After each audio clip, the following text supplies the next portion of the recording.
안녕하세요. 은호레터의 은호입니다. 9월 6일 금요일 전달드린 뉴스는 다음과 같습니다. 목요일 미국 증시를 살펴보겠습니다. 테슬라는 2025년 1분기의 자율주행 보조 시스템인 FSD 기술을 중국과 유럽에 출시할 계획이라고 발표했습니다. 버라이즌은 프론티어 커뮤니케이션을 인수할 계획이라고 발표했습니다. 오픈 AI가 새로운 모델 출시 계획을 밝히면서 더 높은 금액의 구독료를 언급했습니다. 중국 전기차 제조사 비아디가 일본 시장 확장을 위해 충전소 설치와 마케팅 비용을 늘리고 있지만 일본 시장에서 어려움을 겪고 있습니다. 토요타 BMW는 수소연료 전지 차량 개발을 가속화하기 위해 새로운 협력 강화를 발표했습니다. 오펙 플러스 회원국들은 원유 가격 하락으로 인해 10월에 계획된 하루 18만 배럴 증산 계획을 2달 연기하기로 결정했습니다.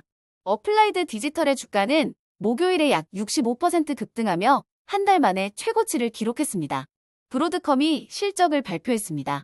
퀄컴은 삼성, 구글과 협력하여 스마트폰과 연동되는 MR 스마트 안경을 개발 중이라고 밝혔습니다. 엔비디아 주가에 대한 기술적 분석을 정리해봤습니다. 자세하게 하나씩 살펴볼까요?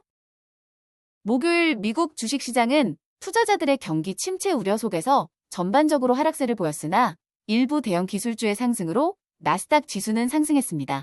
이번 하락은 ADP 8월 비농업 부문 민간 고용 수치가 9만 9천 명 증가에 그치며 2021년 이후 가장 적은 증가폭을 기록했기 때문입니다. 이는 14만 명 증가를 예상했던 시장의 기대치를 크게 밑돈 수치로 노동시장 둔화에 대한 우려를 키웠습니다. 반면 신규 실업수당 청구 건수는 22만 7천 건으로 예측치를 소폭 하회했으나 노동시장에서의 대규모 해고는 아직 나타나지 않고 있다는 긍정적인 신호를 보였습니다. 시카고 연방연준 총재 오스탄 굴스비는 연준이 금리 인하를 늦추면 고용시장이 악화될 수 있다며 연준이 고용시장을 안정시키기 위해 적절한 시기에 대응해야 한다고 강조했습니다. 한편 오늘 밤에 발표될 고용보고서가 시장에 중대한 영향을 미칠 중요한 수치로 주목받고 있습니다. 경제학자들은 8월에 약 16만 개의 일자리를 추가했다고 예상하고 있으며 이는 7월에 11만 4천 개에서 증가한 수치입니다. 실업률도 7월 4.3%에서 소폭 하락한 4.2%를 기록할 것으로 전망됩니다. 테슬라는 2025년 1분기의 자율주행 보조 시스템인 FSD 기술을 중국과 유럽에 출시할 계획이라고 발표했습니다. 이 기술은 현지 규제 당국의 승인을 기다리고 있으며 테슬라는 이를 통해 경쟁이 치열한 중국 시장에서 우위를 점하려고 하고 있습니다. 테슬라는 중국에서 데이터 보안 심사를 통과하고 바이두와 지도민 내비게이션 계약을 체결하면서 FSD 기술에 대한 승인 절차가 진전을 보였습니다. 또한 상하이에서 FSD 기술을 테스트할 수 있다는 승인을 받았습니다. FSD 기술은 미국에서 여전히 논란이 있지만 테슬라는 자율주행 기술을 발전시켜 글로벌 시장에서 경쟁력을 유지하려는 전략을 지속하고 있습니다. 버라이즌은 미국에서 자사의 가입자 기반을 확대하기 위해 200억 달러의 프론티어 커뮤니케이션을 인수할 계획이라고 발표했습니다. 이 거래로 두 회사는 총 1,000만 명의 광섬유 인터넷 가입자를 확보하게 되며 버라이즌은 미국 중서부, 텍사스, 캘리포니아 지역의 프론티어 서비스 지역에 접근할 수 있게 되었습니다. 이번 인수는 약 18개월 내에 완료될 예정입니다. 이 소식으로 프론티어 주가는 급락했습니다. 오픈 AI는 2024년 9월 기준으로 100만 명 이상의 유료 기업 사용자를 확보했다고 발표했습니다. 이는 4월에 60만 명에서 증가한 수치로 챗GPT 엔터프라이스, 팀, 에듀 등의 비즈니스 제품을 통해 판매가 증가한 결과입니다. 오픈 AI는 앞으로 새로운 대형 언어 모델인 스트로베리와 오리온을 출시할 예정이며 내부적으로 월 최대 2,000달러의 구독료가 논의되고 있습니다. 현재 챗GPT 플러스는 월 20달러에 제공되고 있습니다. 한편 오픈 AI는 애플과 엔비디아로부터 1,000억 달러 이상의 평가를 받을 수 있는 투자 논의를 진행 중인 것으로 알려졌습니다. 중국 전기차 제조사 비아디가 일본 시장 확장을 위해 충전소 설치와 마케팅 비용을 늘리고 있지만 일본 시장에서 어려움을 겪고 있습니다. 일본 소비자들은 품질에 대한 회의감을 가지고 있고 일본 정부가 전기차 보조금 계산 방식을 변경해 비아디의 보조금을 줄이면서 비아디의 판매에 부정적인 영향을 미치고 있습니다. 비아디는 신모델 첫 1,000대의 할인 혜택을 제공하고 TV 광고를 통해 인지도를 높이려 하고 있지만 예상보다 많은 마케팅 비용이 들고 있습니다.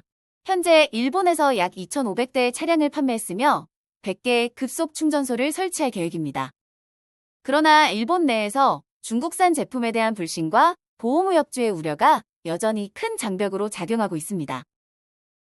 토요타, BMW는 수소연료 전지 차량 개발을 가속화하기 위해 새로운 협력 강화를 발표했습니다. 두 회사는 2028년 BMW의 첫 수소차 출시를 목표로 하고 있으며 수소차의 부품 표준화 및 비용 절감을 위해 공유 파워트레인을 개발할 계획입니다. 또한 수소 충전소 구축에도 협력하여 충전 인프라 부족 문제를 해결하려고 합니다. 수소 연료 전지는 압축된 수소를 연료로 사용해 물만 배출하는 친환경 기술이지만 충전 인프라 부족으로 인해 상용화가 어려운 상황입니다. 특히 미국에서는 수소차 판매가 크게 감소했습니다. 토요타는 현재 캘리포니아에서 미라이 모델을 판매하고 있으며 BMW는 iX5 수소차를 소량 생산해 시장 테스트를 진행 중입니다. 오펙 플러스 회원국들은 원유 가격 하락으로 인해 10월에 계획된 하루 18만 배럴 증산 계획을 2달 연기하기로 결정했습니다. 10월 증산 계획은 총 220만 배럴의 감산을 점진적으로 복구하는 계획의 일환이었습니다. 감산 복구는 2025년 11월까지 이어질 예정입니다. 중국의 수요 회복 부진과 일부 국가들의 초과 생산이 지속되면서 유가의 하락 압력이 가해지고 있습니다. 어플라이드 디지털은 주로 생성형 인공지능 기술을 도입하려는 기업들을 위한 데이터 센터를 설계하고 운영하는 기업입니다. 어플라이드 디지털의 주가는 목요일에 약 65% 급등하며 한 달 만에 최고치를 기록했습니다. 이는 엔비디아를 포함한 투자자 그룹이 1억 6천만 달러의 자금을 지원하기로 했다는 소식으로 인한 것입니다. 올해 주가는 약 52% 하락했으며 최근 분기 실적 발표에서 예상보다 큰 손실을 기록했는데 이는 아직 수익을 창출하지 못한 시설 및 장비 관련 비용 때문이었습니다. 브로드컴은 3분기 실적 발표에서 매출과 이익 모두 기대치를 상회했으나 4분기 전망이 예상보다 낮아 주가가 하락했습니다. 3분기 주당 순이익은 1.24달러로 예상치인 1.2달러를 상회했으며 매출은 130.7억 달러로 129.7억 달러를 소폭 상회했습니다. 브로드컴은 4분기 매출을 약 140억 달러로 예상했으나 이는 예상치인 140.4억 달러보다 약간 낮았습니다. 브로드컴은 2024년 인공지능 관련 제품 및 맞춤형 칩 부문에서 약 120억 달러의 매출을 기록할 것으로 전망하며 이는 예상치인 110억 달러를 상회하는 수치입니다. 3분기에는 반도체 부문에서 72.7억 달러의 매출을 기록했으며 소프트웨어 부문은 58억 달러 매출을 올렸습니다. AI 관련 제품 수요 증가에도 불구하고 BAI 부문에서의 성장 둔화가 회사의 전체 매출에 부정적인 영향을 미쳤습니다.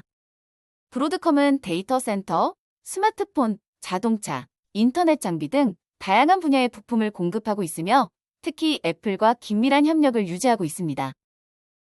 퀄컴의 CEO는 CNBC와의 인터뷰에서 퀄컴이 삼성, 구글과 협력하여 스마트폰과 연동되는 MR 스마트 안경을 개발 중이라고 밝혔습니다.